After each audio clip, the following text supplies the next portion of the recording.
하나님 말씀은 히브리서 2장 5절로 12절에 있는 말씀을 함께 기록하겠습니다. 하나님이 우리가 말하는 바 장차 올 세상을 천사들에게 복종하게 하심이 아니니라.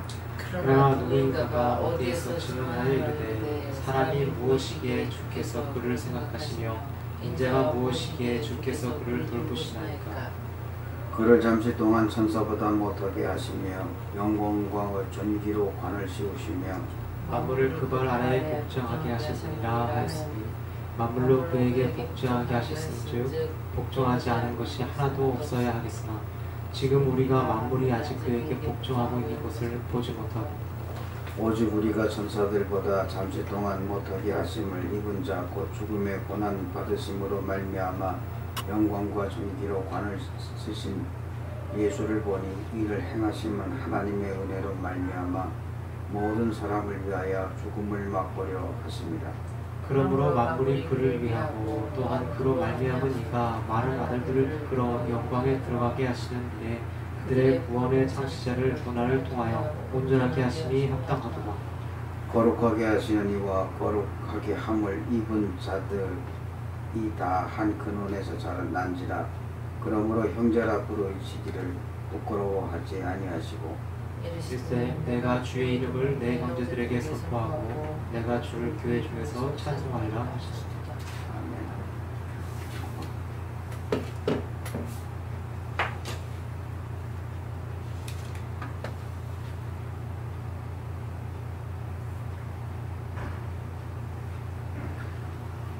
사람은 누구나 다 자기 나름대로의 소신과 주관을 가지고 삽니다.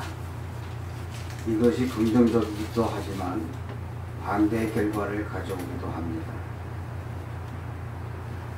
2002년 한일 월드컵이 펼쳐질 때 히딩크 감독이 우리나라 축구팀을 이끌었습니다. 예선전에 나와 경기를 할 때 5대 0으로 우리나라가 대패를 했습니다. 월드컵을 목전에 두고 5대 0이라고 하는 그러한 대패의 성적은 정말로 암담하기 그지없었습니다. 그래서 히딩크의 별명이 5대 빵이라고 하는 그러한 별명도 가졌습니다. 50일 전에 프랑스와 경기에서도 그는 5대 0으로 패하고 말았는데 그는 말을 하기를 우리 대표팀은 지금 50%의 능력을 갖추고 있고 그래서 날마다 하루하루씩 1%씩 올려놓으면 본선에 가는 그날에는 100%의 기량을 발휘할 수 있다 라고 말을 했습니다. 많은 사람들이 말장난이다, 언어유희다 라고 하는 그러한 비아냥거림이 있었지만 그러나 그는 본선에 나가서 4강에 올라가는 그러한 놀라운 기적을 보여줬던 것을 기억합니다. 이처럼 자신의 소신과 주관 이것이 희망적이고 긍정적이고 가능함을 보여주는 그러한 예도 있습니다. 때로는 자신의 소신이나 주관이 자신의 무죄함과 어리석음을 나타내는 경우도 있습니다. 때로는 독선으로 나타나 다른 사람들에게 불쾌감과 고통을 안겨주기도 하는데 이탈리아의 천문학자인 갈릴레오는 코페르니쿠스의 지동설을 주장하다가 로마 교황청으로부터 신성모독죄로 모진 박해를 받았고 그는 결국 순교하고 말았습니다. 그로부터 400년이 지난 몇 년 전 로마 교황 요한 바오로 2세는 그때의 갈릴레오를 정죄한 잘못에 대해서 속죄를 구한다 라고 그렇게 고백한 일도 있습니다. 이처럼 우리들의 소신이라고 하는 것, 확신이라고 하는 것, 그 믿음이라고 하는 것 바로 나타나는 경우도 있지만, 그래서 기적이 일어나기도 하지만, 그러나 인간의 좌절과 고통과 부정적인 그러한 일을 보여주는 일들이 너무나도 많이 있습니다. 오늘 봉독한 하나님의 말씀은 일반 불신자들이 이해할 수 없는 인간 지식 밖의 세계, 곧 장차 오는 세상인 하나님 나라에 관해 말씀하고 있습니다. 그것은 하나님이 계신 우리의 본향 하늘나라입니다. 하나님의 아들 예수 그리스도께서 이 땅에 오신 것은 하나님 나라 존재의 비밀을 알려주기 위한 것이라고 하는 겁니다. 많은 사람들은 하나님을 섬기는 주 목적을 이 땅에서 받아 누리는 축복에 초점을 두고 있습니다. 그러나 이는 바른 신앙 자세가 아니라고 하는 겁니다. 하나님 나라는 이 땅에서 살아가는 우리들에게 있어서 고통과 고난과 여러 가지 힘듦이 있다 할지라도 그것을 뛰어넘는 하나님에 대한 믿음, 신앙이 필요하다고 하는 겁니다. 땅에서 받아 누리는 축복이라고 하는 것 있으면 좋죠. 하나님 나라의 영광을 사모하며 살아가는 성도들에게 덤으로 주시는 거라고 하는 겁니다. 그래서 십자가는 늘 고난이 따르게 되어 있고, 그 고난 속에서 기쁨이 있으며 그 고난을 뛰어넘는 우리들의 삶이 추구하는 것이라는 말씀입니다. 플라톤은 하나님을 부인하는 안타까운 사람들에 대하여 말을 하기를, 하나님을 부인하는 사람은 마음의 병자다. 눈이 병들면 볼 수 없고, 귀가 멀면 듣지 못하고, 소경이라면 빛을 보지 못하거든. 마음이 고장난 사람들은 하나님을 볼 수 없다 라고 말을 했습니다. 그러면 하나님 나라는 어떤 사람이 차지할 수 있겠습니까? 그것은 첫 번째, 예수 그리스도를 구주로 믿는 사람들입니다. 오늘 본문 5절로 6절에 있는 말씀 보면 하나님이 우리의 말한 바 장차 오는 세상을 천사들에게는 복종케 하심이 아니라 오직 누가 어디 증거하며 가로되 사람이 무엇이간데 주께서 저를 생각하시며 인자가 무엇이간데 주께서 저를 권고하시나이까 라고 고백하고 있습니다. 장차 올 세상, 즉 영광이 나타나는 하나님 나라는 천사에게 주는 것이 아니며 사람에게 주신다는 말씀입니다. 그러나 아무나 받는 것이 아닙니다. 하나님의 아들 예수 그리스도의 피로 속죄함을 받은 하나님의 자녀가 된 성도들에게 주신다는 말씀입니다. 그래서 인간의 존재는 하나님, 천사, 그리고 그 밑에 유한된 존재로 머무를 수밖에 없는데, 그럼에도 불구하고 사람이 무엇이간데 주께서 저를 생각하시며 인자가 무엇이간데 주께서 저를 권고하시나이까 라고 말씀하고 있는 것입니다. 요한복음 3장 16절에 보면 하나님이 세상을 이처럼 사랑하사 독생자를 주셨으니 이는 저를 믿는 자마다 멸망치 않고 영생을 얻게 하려 하심이니라 라고 했습니다. 예수님 외에는 구원을 얻는 길이 없다는 말씀입니다. 다른 이로서는 구원을 얻을 수 없나니 천하인간의 구원을 얻을 만한 다른 이름을 우리에게 주신 일이 없다라고 사도행전 4장 12절에 말씀하고 있고, 또 요한복음 14장 6절에 보면 예수께서 가라사대 내가 곧 길이요 진리요 생명이니 나로 말미암지 않고는 아버지께로 올 자가 없다라고 말씀하고 있습니다. 그리스도의 유일한 구원의 길에 대하여 호저는 말을 하기를, 그리스도는 하나님께 이르는 많은 길 중에 하나가 아니라 여러 길 중 최선의 길도 아니다. 오직 유일한 길이다 라고 그는 그렇게 고백하고 있습니다.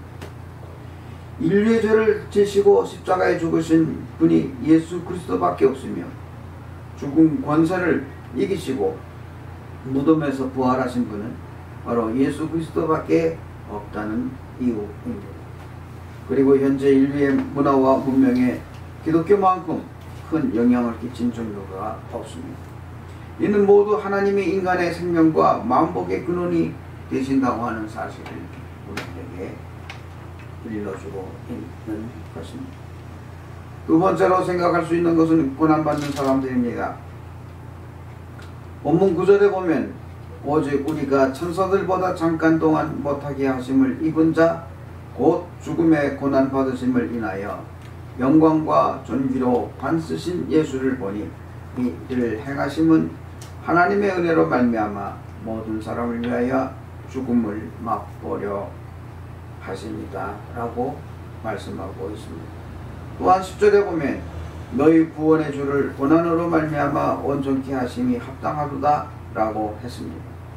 우리들의 구원자이신 예수 그리스도께서 고난을 통해 온전케 되셨다는 말씀입니다. 이 말씀은 예수님의 부족했던 그 어느 부분이 그가 당하신 고난으로 말미암아 완성되었다고 하는 말이 아닙니다. 이 말씀은 그리스도께서 당하신 십자가의 고난을 통해서 인간의 구원을 완성했다는 말씀입니다. 즉 십자가의 고난을 통해 사명을 완수하셨다고 하는 그러한 말씀입니다. 예수님의 고난은 죄로 인한 고난이 아니라 죄인인 우리들을 구원하기 위한 그러한 고난이었다고 하는 것입니다. 하나님의 영광을 위해 몸부림치다가 마지막 로마에서 순교한 바울 사도는 일생 동안 이러한 각오로 살았습니다. 우리가 그와 함께 고난 영광을 얻기 위하여 고난도 함께 받아야 할 것이다 라고 로마서 8장 18절에 말씀하고 있는데, 이 성스러운 각오와 다짐이 우리에게도 있어야 하겠다는 말씀입니다. 고난이 있을 때, 힘듦이 있을 때 뛰어넘어야 할 그러한 산이 우리들 앞에 펼쳐져 있을 때 우리는 좌절할 것 아니라, 힘들어할 것이 아니라 이 고난과 함께 지나가며 이 고난을 극복해야 함에 있어서 하나님의 영광이 우리에게 따른다는 말씀입니다. 한국교회 순교자 주기철 목사님은 1940년 여름 그가 마지막 설교에서 스스로 이렇게 다짐했습니다. 주님을 위하여 오는 고난을 내가 피하였다가 이 다음 내 무슨 낯으로 주님을 배우리까? 주님을 위하여 이제 당하는 수욕을 내가 피하였다가 이 다음에 너는 내 이름과 평안과 즐거움을 다 받아 누리고 고난의 자는 어찌하고 돌아왔느냐라고 물으시면 나는 무슨 말로 대답을 할까? 주님을 위해 오는 십자가를 내가 이제 피하였다가 이 다음 주님이 너는 내가 준 유일한 유산인 고난의 십자가를 어찌하고 왔느냐라고 물으시면 나는 무슨 말로 대답하랴? 라고 이 세상의 영광 그렇게 그는 그가 목고를 치르기 전, 순교하기 전 마지막 설교를 이렇게 했습니다. 이 세상의 영광도 마찬가지입니다. 고난 후의 영광이라고 하는 말씀입니다. 땅속에서 막 캐어낸 광석은 얼마나 아름답고 또 얼마만한 가치가 있겠습니까? 땅속에서 막 캐어난 광석은 별 가치가 없습니다. 그 광석을 용광로에 들어가 데워지고 뜨거워지고 녹고 그리고 다시 재탄생하고 또 다듬어지고 그렇게 됐을 때 비로소 가치 있는 순금이 된다고 하는 것 우리가 너무나도 잘 알고 있습니다. 사람의 가치도 마찬가지입니다. 사람다운 사람이 되려면 고난을 겪어야 합니다. 과정이고 훈련이라는 말씀이지. 인간이나 인격이나 지식이나 기술, 예술 등 인간의 모든 것은 저절로 이루어지지 않습니다. 반드시 고난을 통해 그것이 완성되고 이루어져 간다는 말씀입니다. 그러므로 시편 119편 71절에 보면 고난당하기 전에는 내가 그릇 행하였더니 이제는 주의 말씀을 지키나이다. 고난당한 것이 내가 유익이라. 이로 인하여 내가 주의 율례를 배우게 되었나이다 라고 고백하고 있습니다. 고난을 대할 때 우리에게는 세 가지 유형이 있습니다. 그 첫 번째 것은 체념입니다. 이 유형은 역경을 만나면 쉬 포기하여 그대로 주저앉아 버립니다. 소극적이고 생산적인 사람들을 일컬어 말을 합니다. 두 번째로는 도피형입니다. 위기만 벗어나고자 하는 그러한 마음가짐입니다. 시련을 피하기만 하면 뭐가 될 것이고 또 고난만 피하고 고난이 닥칠 때는 하나님 하고 찾지만 그러나 그 시련을 벗어나면 그 다음엔 내가 또 언제 그랬다는 듯이 그렇게 살아가는 사람들, 이러한 사람들에게는 영광의 면류관이 없습니다. 세 번째로는 돌파형입니다. 이러한 사람의 생각은 언제나 창조적이고 취적입니다. 이러한 사람을 통해 문화와 문명이 발전해 왔습니다. 이러한 사람을 가리켜 우리는 성공한 사람이라고 말을 합니다. 좀 어렵다 하여 낙심하며 한숨 지으며 하나님을 원망하는 것은 신앙인의 자세가 아닙니다. 우리는 구원받은 하나님의 자녀들입니다. 하나님이 우리와 함께 하십니다. 만물의 창조자이시며 우리의 구세주이신 예수님께서 말씀하시기를 세상에서는 너희가 환난을 당하나 담대하라. 내가 세상을 이기었노라 라고 요한복음 16장에 말씀하고 계십니다. 또 말씀하시기를 볼지어다 내가 세상 끝날까지 너희와 항상 함께 있으리라 라고 마태복음 28장에서 기록하고 있습니다. 이처럼 세상의 영광이나 장차오는 하나님 나라의 영광은 모두가 고난의 터 위에서 피는 꽃들입니다. 그러므로 하나님은 장차오는 하늘나라의 영광을 두고 말씀하시기를 네가 죽도록 충성하라. 그리하면 내가 생명의 면류관을 내게 주리라 라고 말씀하고 계십니다. 죽도록 충성하라 라는 말씀은 최선을 다하라, 즉 사력을 다하라고 하는 말씀입니다. 땀 흘림이 없는, 눈물 흘림이 없는, 피 흘림이 없는 것은 최선이 아니라고 하는 말씀입니다. 이 세상의 삶은 잠깐입니다. 성경은 밝히기를 너희 생명이 무엇이뇨 너희는 잠깐 보이다가 없어지는 안개와 같다 라고 야고보서 4장에 말씀하고 계시고, 또 고린도후서 4장 이하에 보면은 우리의 돌보는 것은 보이는 것이 아니요 보이지 않는 것이니 보이는 것은 잠깐이요 보이지 않는 것은 영원하다 라고 말씀하고 있습니다. 우리가 한평생 살아가는 동안에 얼마나 우리가 행복함을 누리며 살아가고 있습니까? 그 행복하다고 하는 것은 편안함이 아닙니다. 부자가 아닙니다. 부자들의 마음속에, 권력자의 마음속에 저들의 마음은 언제나 불안하게 살아가고 있는 오늘의 현실을 본다면 그것만이 인간이 행복이 아니라고 하는 것입니다. 인간은 잠깐 보이는 그것에 행복을 느끼고 또 그것을 추구하며 살아가고 있습니다.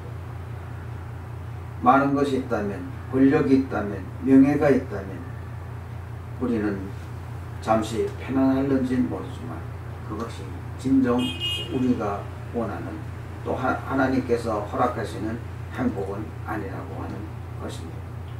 고난 속에서, 십자가의 그 길 속에서 하나님으로부터 주어지는 샘솟는 기쁨, 하나님으로부터 주어지는 강같은 평화, 하나님으로부터 주어지는 건강의 은총, 하나님으로부터 주어지는 삶의 풍요로움, 이러한 것들이 진정 우리가 추구해야 할 행복이며, 이것이 바로 하나님이 천사에게가 아닌 우리들에게 허락하신 하나님 나라라고 하는 사실을 기억하면서 우리에게 허락하신 그 하나님의 나라 그것을 추구하며 살아가는 우리 모두가 되기를 바랍니다.